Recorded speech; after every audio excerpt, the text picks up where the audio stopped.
முதலாவது வந்து பார்த்தீங்கன்னா, நம்ம Zomatoவை பார்த்து தெரிஞ்சுப்போம். Zomato வந்து பார்த்தீங்கன்னா, இப்போ தான் அந்த கிக்ஸ்ன்னு சொல்லி ஒரு விஷயத்த கொண்டு வந்தாங்க. இதற்கு முன்னாடிலாம் வந்து பார்த்தீங்கன்னா, Zomatoவை பொறுத்தவரைக்கும் பார்த்தீங்கன்னா, வீக்லி இன்சென்டிவ் குடுத்துக்கிட்டு இருந்தாங்க. இப்பயும் குடுக்குறாங்க. ஆனா, இது நிரந்தரம் கிடையாது. அது மட்டும் இல்லாம Zomatoவை பொறுத்தவரைக்கும் பார்த்தீங்கன்னா, இப்போ கிக்ஸ்ன்ற அமல் வந்து பார்த்தீங்கன்னா, நீங்க வந்து சென்னையில இருந்தாலும் சரி, திருச்சியில இருந்தாலும் சரி, மதுரையில இருந்தாலும் சரி, காரைக்குடியில இருந்தாலும் சரி, எல்லாத்துக்கும் கிக்ஸ் வந்து பார்த்தீங்கன்னா பொதுவானது. ஆனா, இன்சென்டிவ்ஸ்ன்றது அப்படி கிடையாது. மெட்ரோ சிட்டீஸ்ல மட்டும் தான், அதாவது சென்னையில குடுக்குறாங்க, கோயம்புத்தூர்ல குடுக்குறாங்க. ஒரு சில அதிகமான ஆர்டர் ஃப்ளோ இருக்க ஏரியால மட்டும் தான் ஃபுல் டைம் வேலை பார்க்குறவங்களுக்கு Zomato நிறுவனத்திலருந்து இன்சென்டிவ்ஸ் குடுத்துட்ருக்காங்க. அத விட்டுப்புட்டு சென்னையில இன்சென்டிவ் குடுக்குறாங்க, ஏன் இங்க குடுக்கலன்னு சொல்லி கன்ஃப்யூஸ் ஆகாதீங்க. எனக்கு தெரிஞ்சு கிக்ஸுன்றது பொதுவானது. ஆனா இன்சென்டிவ்ஸ்ன்றது வந்து பார்த்தீங்கன்னா, அது ஒரு சில ஏரியாவுக்கு மட்டும் தான் குடுத்துட்ருக்காங்க. சென்னையில குடுத்துட்ருக்காங்கன்னு நெனைக்கிறேன். அது நிரந்தரம் கிடையாது. எப்ப வேணா ஸ்டாப் பண்ணுவாங்க. சரியா? சரி, அதுக்கு முன்னாடி வந்து பார்த்தீங்கன்னா, ஒரு விஷயத்த தெரிஞ்சுப்போம். இப்ப தான் Zomato வந்து பார்த்தீங்கன்னா, கிக்ஸ்ன்னு ஒரு விஷயத்த கொண்டு வந்தாங்க. இதற்கு முன்னாடி, அதாவது ஒரு 2 வருஷம், 3 வருஷத்துக்குலாம் முன்னாடி வந்து பார்த்தீங்க அப்படின்னா, Zomatoல சூப்பரான ஸ்கீம் ஒண்ணு கொண்டு வந்தாங்க. எப்படின்னா, ஒரு நாளைக்கு 20 ஆர்டர் பார்த்த அப்படின்னா, உனக்கு நான் ரூ. 1000 தந்துடுறேன்ப்பா. அது மட்டும் டெய்லி மினிமம் கேரண்டின்னு சொல்லி ஒண்ணு குடுப்பாங்க தெரியுமா? அது இப்பயும் இருக்கு. ஆனா வந்து பார்த்தீங்கன்னா, ஃபெஸ்டிவல் டைம்ல மட்டும் தான் அவங்க குடுக்குறாங்க. மத்த டைம்லலாம் குடுக்க மாட்டேங்கிறாங்க. முன்னாடி அப்படி கிடையாது. தினம் தினம் குடுப்பாங்க. நான் 15 ஆர்டர் பார்த்தா ரூ. 700, 20 ஆர்டர் பார்த்தா ரூ. 1000, 25 ஆர்டர் பார்த்தா ரூ. 1500, நீ 30 ஆர்டர் பாரு, உனக்கு வந்து நான் ரூ. 2000 தரேன் அப்படின்ற மாரி டெய்லி மினிமம் கேரண்டின்னு சொல்லிட்டு இருந்தாங்க. அது வந்து பார்த்தீங்கன்னா, நெறைய டெலிவரி பாய்ஸ்க்கு வந்து ரொம்பவே யூஸ்ஃபுல்லா இருந்துச்சு. இப்போ வந்து பேஜ் ஆர்டர்ஸ் ஒரு 10 ஆர்டர் பார்க்கணும்னு வச்சுக்கோங்களேன். அது 2 ஆர்டர் பேஜ் ஆர்டர்ஸா இருக்கும். பேஜ் ஆர்டர்ஸ்னா ஒரே டைம்ல 2 ஆர்டர் மல்டிபிள் ஆர்டர் எடுத்து கொண்டு போறது. அப்படிலாம் வந்து பார்த்தீங்கன்னா, ஆர்டர் கவுண்டா கம்ப்ளீட் பண்ணும்போது பார்த்தீங்கன்னா, நெறைய பேர் நல்லாவே வருமானம் எடுத்துக்கிட்டு இருந்தாங்க. அதற்கப்புறம் வந்து பார்த்தீங்கன்னா, Zomatoல பல குளறுபடிகள் வந்துச்சு. Zomato ஆஃபீஸ தூக்குனாங்க. அதற்கப்புறம் பார்த்தீங்கன்னா, வருமானம் ரொம்ப ரொம்ப ரொம்ப கம்மியாயிருச்சு. அதுக்கப்புறம் வந்து பார்த்தீங்கன்னா, கிக்ஸ்ன்னு சொல்லி ஒரு விஷயத்த கொண்டு வந்தாங்க. அதற்காக நெறைய போராட்டங்கள் நடத்துனாங்க. அதற்காக நெறைய பேரோட ஐடியையும் அந்த நிறுவனம் லாக் பண்ணாங்க. இப்போ வரைக்கும் ஓப்பன் பண்ணாங்களான்னு கேட்டா எனக்கு தெரியல. ஓப்பன் பண்ணலன்னு தான் சொல்லலாம். அது மட்டும் இல்லாம கிக்ஸ நம்பி நெறைய பேர் வந்து பார்த்தீங்கன்னா, கிக்ஸ் எங்களுக்கு வேணாம். எங்களுக்கு வந்து பார்த்தீங்கன்னா, பழைய ஊதியமே குடுங்க அப்படின்ற மாரி மிகப்பெரிய போராட்டம் தான் எடுத்திருந்தாங்க. அது மட்டும் இல்லாம அரசியல் கட்சி தலைவர்கள்லாம் இதில கலந்துருந்தாங்க. என்ன பண்ணியும் எந்த புண்ணியமே கிடையாது.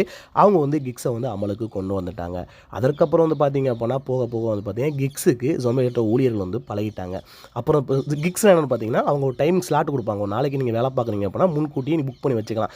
6 டூ 7, 7 டூ 8, 8 டூ 9ன்னு சொல்லி முன்கூட்டி, அதாவது இன்னைக்கு நீங்க வேலை பார்க்குறீங்க அப்படின்னா, ஒரு வாரத்துக்கு முன்னாடி இந்த டைம்ல நான் வேலை பார்ப்பேன்னு சொல்லி புக் பண்ணி வச்சுக்கலாம். இந்த டைம்ல ஒரு அமௌண்ட் குடுத்துருப்பாங்க தெரியுமா? அந்த அமௌண்ட்ல கண்டிப்பா நீங்க ஏர்ன் பண்ணிடலான்ற மாரி ஒரு கேரண்டி குடுப்பாங்க. அதற்காக மாரி உங்களுக்கு ஆர்டர்ஸும் வந்துகிட்டு இருக்கு. நீங்க Zomato பொறுத்தவரைக்கும் பார்த்தீங்கன்னா, ஆர்டர் சும்மாவே குறை சொல்லக்கூடாது. நல்லாவே வந்துகிட்டு இருக்கு. என்னோட சஜெக்ஷன், Zomato நான் ஃபுல் டைம் ஒர்க் பண்ணணும்னு கேட்டிங்கன்னா, தயவு செஞ்சு பகல்ல வண்டி ஓட்டுறத தவிர்த்துக்குங்க. நைட்ல வந்து பார்த்தீங்கன்னா ஓட்டுங்க. ஏன்னா நைட்ல வந்து பார்த்தீங்கன்னா, ஒரு 8, 9 மணிக்கு மேல வந்து பார்த்தீங்கன்னா, சென்னையில சுத்தமா டிராஃபிக் இருக்காது. ஃபுல் அண்ட் ஃபுல் எம்ப்டியா இருக்கும். அந்த டைம பயன்படுத்தி நெறைய பேரு ஓட்டி நல்லா வருமானம் எடுத்துக்கிட்டு இருக்காங்க. நெறைய பேர் தெரிய மாட்டேங்குது. நைட்லாம் யாருப்பா ஓட்டுறா அப்படின்னு நெனைச்சிட்டு இருக்கீங்க.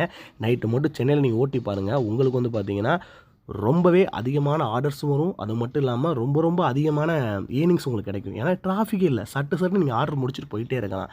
அந்த மாரி பார்ட் டைமா ட்ரை பண்றவங்க யாராவது வந்து பார்த்தீங்கன்னா, நைட் டைம்ல தயவு செஞ்சு ட்ரை பண்ணுங்க. ஃபுல் டைமா ஒர்க் பண்றவங்க நெனைச்சா ஸ்மார்ட்டா ஒர்க் பண்ணுங்க. இப்போ காலையில ஒரு 6 மணிக்கு போறீங்களா, ஒரு 10 மணி நேரம் ஒர்க் பண்றீங்களா, அப்புறம் பீக் டைம் அட்டெண்ட் பண்றீங்களா, வந்துருங்க. ஏன்னா காலையில 10 மணிக்கு வந்து பார்த்தீங்கன்னா, செம்ம ஹெவி டிராஃபிக் சென்னையில இருக்கும். நீங்க ஒரு டெலிவரி பண்றதுக்கே கிட்டத்தட்ட உங்களுக்கு 1 ஹவர்லாம் டைம் எடுத்துப்பாங்க. ஏன்னா ரெஸ்டாரண்ட்லயே உங்களுக்கு அதிகமா டைம் எடுத்து தான் வீட்டுக்கு அனுப்புவாங்க. ஆனா இந்த மாரி பண்ணும்போது பார்த்தீங்கன்னா, ரொம்பவே அதிகமான பிரச்சனைகள் நீங்க சந்திப்பீங்க.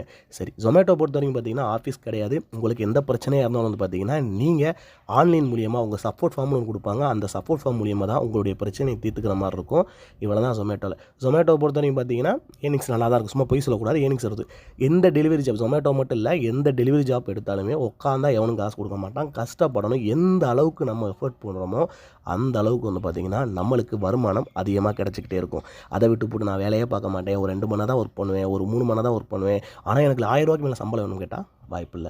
அதனால நல்லா எஃபோர்ட் போடுங்க. ரொம்ப கஷ்டப்பட்டு நான் ஓட்டுவேன். எனக்கு டைமே இல்ல. நான் 14 மணி நேரம், 15 மணி நேரம் தாராளமா ஓட்டுவேன் வண்டி அப்புட்ன்றவங்க தயவு செஞ்சு இந்த வேலைக்கு போங்க. நல்லாவே சம்பாத்தியம் கிடைக்கும். என்ன பொறுத்தவரைக்கும் பார்த்தீங்க அப்படின்னா, Zomato ஓகே தான். ஏன்னா நீங்க ஒரு நாளைக்கு 20 மணி நேரம், இல்ல சாரி, ஒரு 10 மணி நேரம், 12 மணி நேரம் ஒர்க் பண்ணாலே எனக்கு தெரிஞ்சு ஒரு ரூ. 1300, ரூ. 1400 தாராளமா நீங்க ஏர்ன் பண்ணி வீட்டுக்கு எடுத்துட்டு போயிட்டு இருக்கலாம். இதுதான் Zomato பத்தி ஃபுல்லாமே சொல்லியிருப்பேன்னு நெனைக்கிறேன். அடுத்து